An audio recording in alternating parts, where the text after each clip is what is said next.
I used to interrupt without even knowing it, and it was costing me more than I realized. You can say all the right words as a leader and still leave people feeling misunderstood.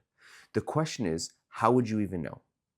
In this video, I'm going to show you how I became a better listener as a leader with 4 practical steps that changed how I connect with others. If you're new here, my name is Jared and I'm a high school teacher turned leadership coach. I help leaders develop themselves and their teams while having enough margin to be present at home. I'm really excited to get into this particular subject because I have never formally read a step-by-step process on how to listen. I had to basically pull it all together from a variety of resources and then create it as a training that I would teach others and that I would practice myself. So with that said, let's dive in. So step number 1 is to start with intention. And so I'm going to start with a quote here by Dr. Stephen Covey from the 7 Habits of Highly Effective People. And he says, empathetic from empathy, listening gets inside another person's frame of reference. You look out through it. You see the world the way they see the world. You understand their paradigm. You understand how they feel. What's key here is that we're not just talking about practicing some random thing of, oh, let me mirror back what I heard you say, or let me just understand your feelings, or constantly say, or just be silent while I'm thinking about whatever I'm thinking about. It actually is and starts with an intention to say, I will seek to understand. The idea is for you to practice getting into their world, to seeing it as they see their particular perspective. For me, this was always difficult, and there was always something that I struggled with step number 1, because sometimes, especially when I was dealing with a issue at home, is I was constantly thinking to myself, well, if I listen to them and really seek to understand their perspective, then they are going to change how I feel about a specific topic. And that's true. Oftentimes, when I did listen, it changed my sentiment about the topic. That didn't necessarily mean I agreed with their conclusion or their perspective. However, the point that I always struggled with, and then eventually I still struggle with, but I've come to the terms with, is that listening has to start with an intention to understand, even if that means that I myself am going to struggle. At work, it gets a little bit easier because it seems to be a little less personal at times, particularly when you're practicing this in a professional setting with, a safe environment at work. The second step of listening is what I call practicing the ABCs of listening. So I'm going to start with a quote here. And it's, again, by the 7 Habits of Highly Effective People. And it says, in empathetic listening, you listen with your ears, but you also, and more importantly, listen with your eyes and with your heart. You listen for feelings, for meaning. You listen for behavior. You use your right brain as well as your left. You sense, you intuit, you feel. All of that said, I distilled that for me personally into ABCs. So A, what thoughts are they saying? That's A. B, what feelings are they feeling? And then C, restate clearly, I heard you say this. I felt these feelings from you. In a little bit, we'll get into a practical example of what this looks like. But those are the ABCs of listening, right? Step 1 is start with intention. Step 2 is, as someone is speaking, A, be paying attention. What thoughts are they saying? B, what feelings are they feeling? And then C, restate very clearly, I heard you say this, I felt these feelings from you. Practicing these ABCs builds safety, it builds validation, and honestly, it gets clarity. Here's a simple example for right now. One example to point out is if I walked home and my wife told me, hey, the toilet is backed up again. This can go one of 2 ways at home, right? Given the context and the situation. Is if it's actively flooding and it's kind of an emergency in that sense that I need to deal with it, I may not practice the ABCs of listening in that moment. In fact, I probably wouldn't.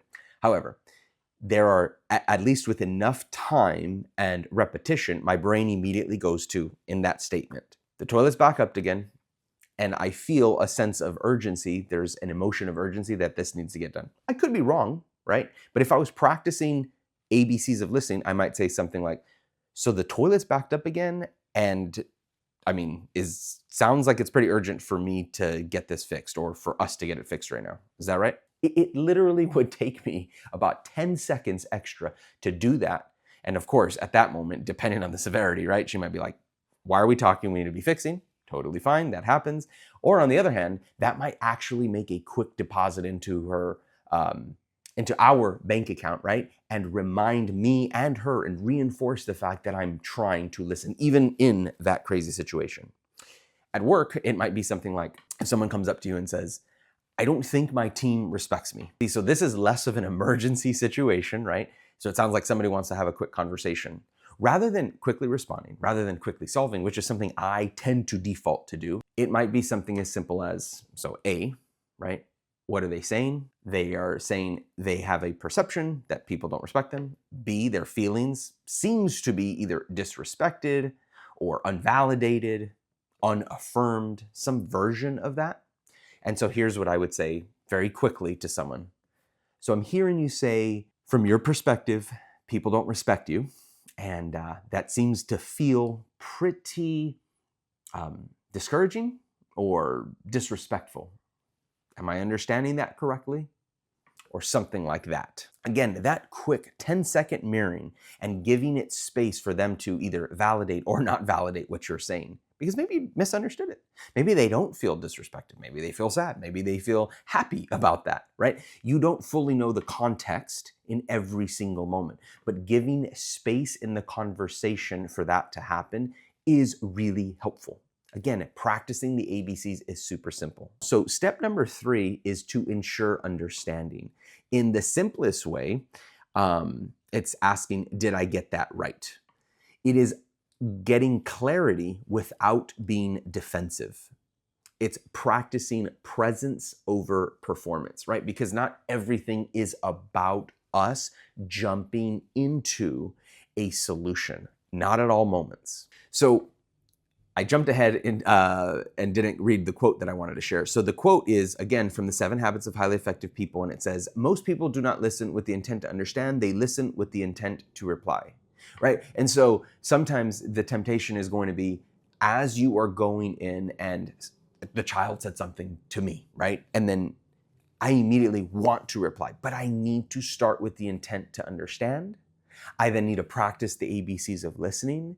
And then I need to ensure understanding. I heard this, I'm thinking or I'm sensing you're feeling this. Did I get that right? That's it. It's as simple as that. And if you didn't get it right, clarify. Go back to the ABCs. Start with step 1, make sure you're gonna listen. Start with step 2, go to the ABCs. And step 3, ensure understanding. And then that leads us to step number 4. We are going to, I'm going to start with the quote right over here. Brené Brown says in Dare to Lead, a brave leader is someone who says, I see you, I hear you, I don't have all the answers, but I'm going to keep listening and asking questions. Now listen, for me, oftentimes the temptation is like, especially with a child or sometimes with a very simplistic situation that others might find themselves in, it's simple from my perspective. And I often think that I do have all the answers and I do know how to solve them. But that's just not true, right? And so leadership requires a certain level of bravery and courage. At times, you may have the answer, and that is good. And even if you do have the answer, you still need to pause and listen. Again, it will only take you a few extra seconds. And granted, if they say something super long and they go on, do a quick re-summary. It should take maybe 30 seconds to summarize or less. But you should be able to, with practice and time, step 1, start with an intention. Step 2, practice those ABCs. And 3, ensure understanding, meaning restate it to them. I heard this. I said, I sense this.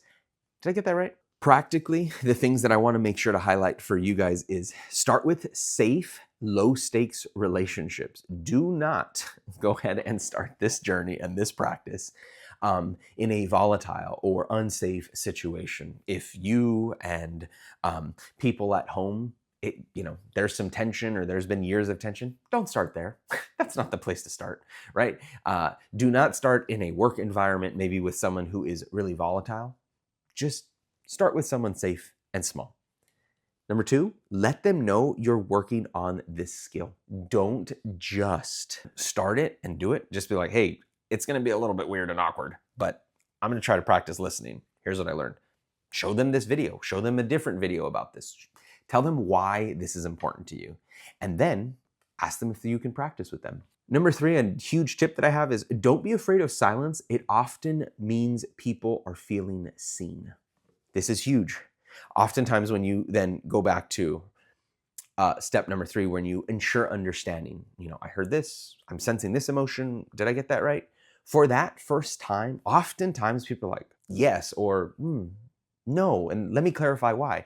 They're literally navigating their internal world. So don't be afraid of silence, let that linger. The other thing that I've mentioned where I failed at a ton is avoid rushing to solutions. Sit in the moment. Just get clarity.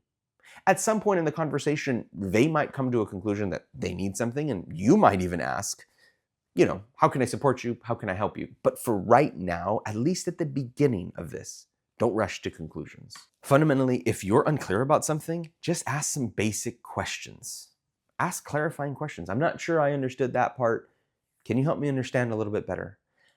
If I can give you an encouragement, is let your presence speak louder than your advice. In other words, practicing this is more important than getting to a solution. I understand, not at all times, and there are actual situations where you don't need to listen, you need to solve the situation. That's totally understandable. But in general, in normal, calm, daily moments of life, start with an intention, practice the ABCs, ensure understanding, and like I said, practice this. A real quick note about me and doing this. I, 1, don't do this perfectly all the time. 2, just the other day, in preparation for filming this video series that I've been doing on this, I did not listen to my kid. And I was like, oh my goodness. I often find myself adrift, and then I constantly reorient. Sometimes it's explicit when I hear somebody say I'm not listening. At this point in my journey, I kind of know some of the internal mechanisms, like I'm feeling angry, I'm feeling defensive. And then I'm like, I'm really not listening to them or to myself. So sometimes just remembering some of these key things helps me reset and realign. And again, I don't get this down perfectly, even though I'm someone who teaches this stuff regularly. I also don't expect others, and hopefully you don't expect that of yourself, to get this down perfectly. It's to create new norms for yourself, new rhythms and new practices that start slow and eventually compound with time. For me, it is cool to be at a point where after enough years and years of practice, maritally, my spouse can tell me, you're not really in this for listening right now. You just want to make your point. And then usually that to me is a trigger to be like, oh, I got to stop and listen. And again, you'll get that with enough time and practice and safe people around you. But keep going, keep practicing these steps. So I created a resource called the Listening Leaders Guide. So I'm going to show it to you right here on screen. It's pretty straightforward. I add some key takeaways right over here, and that is basically everything we've talked about. I start right over here with the quotes and some practical things, the same thing I had on the screen.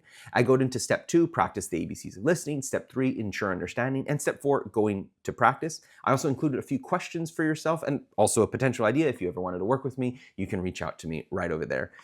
The point of this is I really want to help you get into this, so I made this to be as simple as possible. With all of that said, in conclusion, listening doesn't come naturally, but it's the most transformational leadership skill you'll ever practice. It doesn't start with techniques, it starts with intention. It then moves to the basic ABCs, ensuring understanding, and constant practice. Over time, I want to remind you that listening leads to trust. It compounds, and honestly, it changes everything, especially in the relationships that matter most. So now that we've explored listening, I think it's important for us to talk about the other side of listening, which is communicating.